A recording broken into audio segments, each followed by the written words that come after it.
Good morning, everyone. I'm Riley King, and welcome to the Riley King Newscast, right here on the Riley King Network. Let's begin. First step, coastal communities prepare for another nor'easter.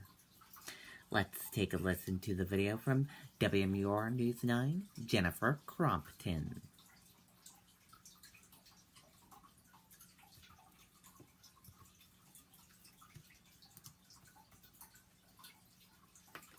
Your newest obsession from the executive producers of Grey, Scandal, and Murder is available now, streaming and on demand. I'm giving this case to you because I think you can connect with her. I'm giving this case to you because I know you will want to crush her. For the People is being called smart, fun to watch. We love the fire in the courtroom. Do the right thing.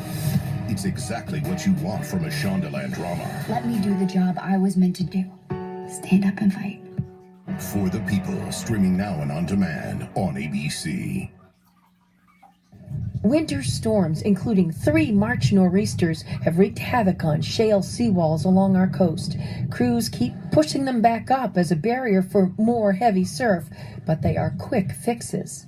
Talking with the New Hampshire DOT, we haven't had time to reconstruct the walls, so they're just placement holders right now with the anticipation that it should be able to hold till we can get some good spring weather to break the walls down and reconstruct what's underneath.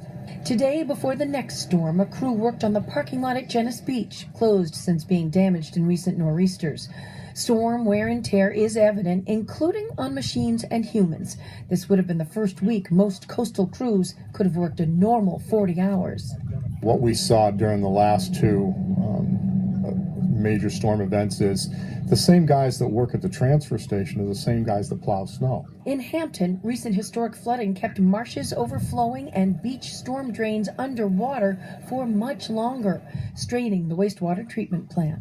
In a 24-hour period, we'll easily get 1 million gallons Of salt water. of salt water. Eye-opening for the community, which was proactive in recent town voting. We did get approved in March, a couple weeks ago, March 13th. Day it's also snowed. On an $11.7 million bond issue to make improvements here at the wastewater treatment plant.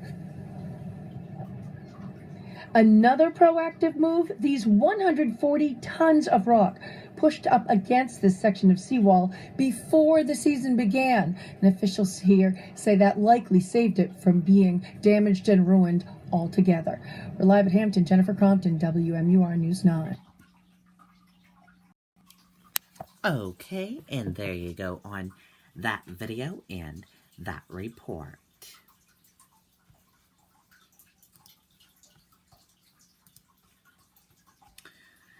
Vehicle slams into telephone pole on Interstate 95.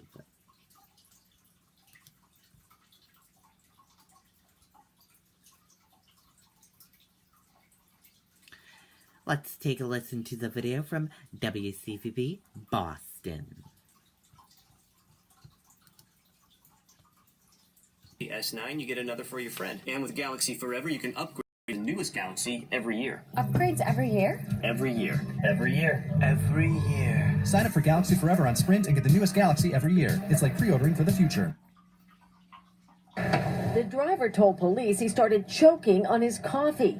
He lost control of his Jeep Cherokee and wound up driving right off 95 northbound and plummeting down to Cocasset Street below. It looks like you just hit the guardrail, went up over the guardrail, and just more or less rolled down on 2 wheels down the hill. And once you get on the snow, you're not gonna stop. Unless you slam into a utility pole, which the 61-year-old man did. He was taken to Norwood Hospital. He is expected to recover.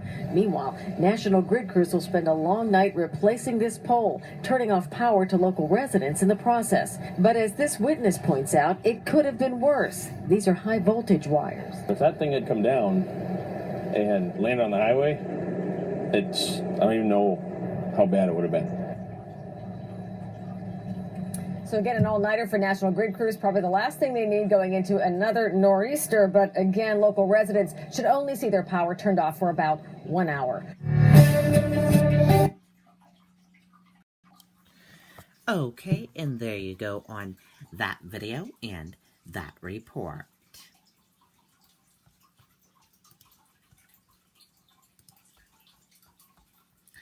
South Portland push back decision on short-term rental ordinance.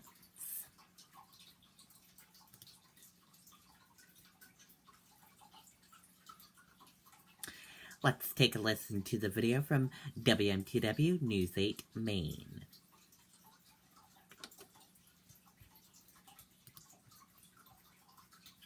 Mutual Savings Bank, we take the word mutual seriously, helping our customers get the lending they need to run their businesses better.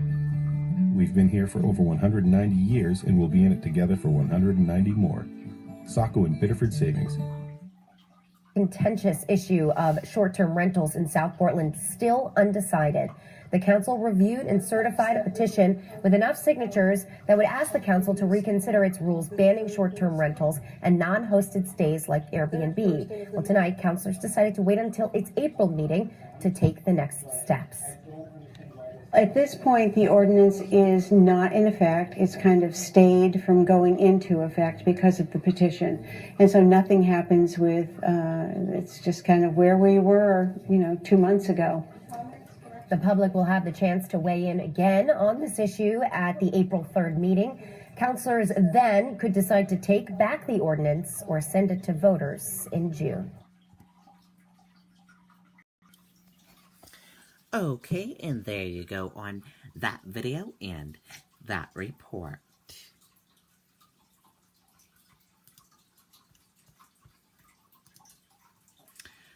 What app co-founder just told followers to delete Facebook?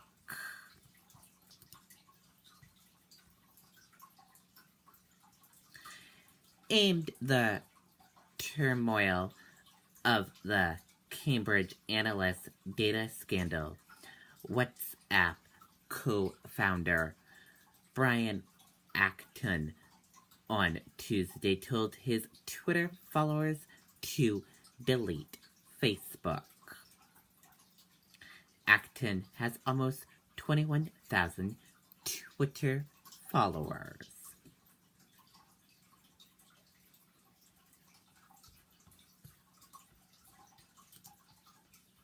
New Austin incident not related to serial bombings, police say. Let's take a listen to the video from ABC News. Am I dreaming? From the studio that brought you Risen and War Room. There must be a handwritten account of your attacks. Their faith challenged an empire. What do you really know about these Christians? We've got to get these out of Rome. Their message changed the world. Love is the only way. On March 23rd. Where sin abounds, grace abounds more. Paul, Apostle of Christ, rated PG-13, in theaters March 23rd. Tonight, the city of Austin on edge after the latest in a 3-week-long wave of bombings across the region. I was reading out on my back porch and I heard the blast. Killing 2 people and injuring 5 more. We are clearly dealing with what we expect to be a serial bomber. The bomber still at large, with no suspect named. Typically, people who do these types of bombs through the mail, etc., tend to be loners, tend to be isolated, tend to be very angry. Is this a guy who lives alone, or maybe lives with a parent, or lives in the basement of a house, or lives on a farm outside Austin? All of the above are possible. And tonight, authorities and first responders on high alert after an old military ordinance accidentally went off at a Goodwill in the city.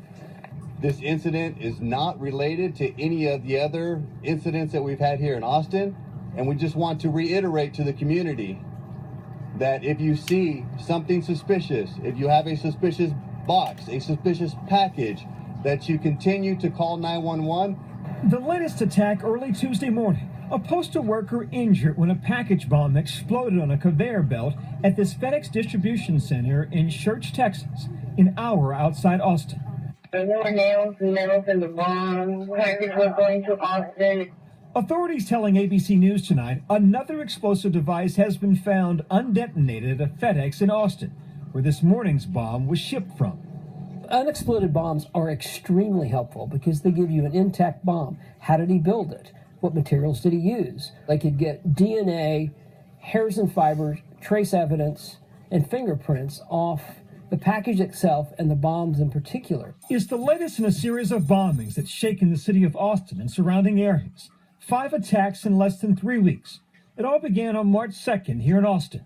At 6:55 a.m., 39-year-old Anthony House was killed after picking up a package dropped off at his front door.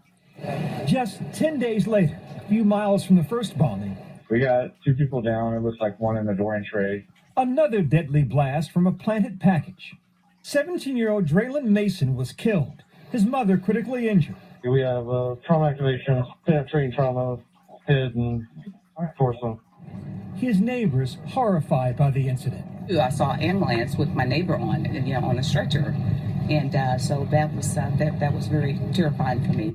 3 miles away, another explosion. Just a few hours later, another planted bomb critically injured a 75-year-old woman, Esperanza Herrera. All of a sudden, we just heard an explosion, and I just felt it like move the ground.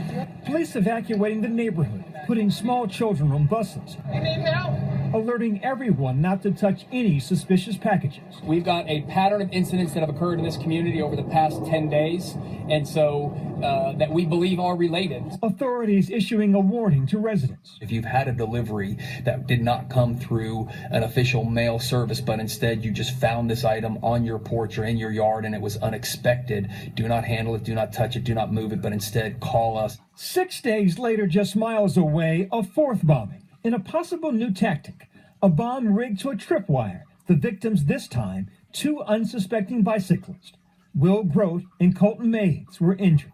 Residents are afraid to walk the streets. When we went for a walk yesterday, instead of me pushing her forward, I kind of pulled her behind me because if I'm going to set it off, I'd rather it hit me than hit my baby. Then just 24 hours ago, that 5th bombing detonates in a FedEx facility. There clearly is something significant about Austin to the bomber. My guess is he has a history there. He probably lives there or lives close by. He's mad about something once he's caught. Okay, and there you go on that video. If you want to watch the full video, we will share the link with you on the Riley King Network Facebook page. Law enforcement officials said an incident involving an artillery simulation that went off in Austin, Texas, Tuesday evening is not related to a series of recent bombings.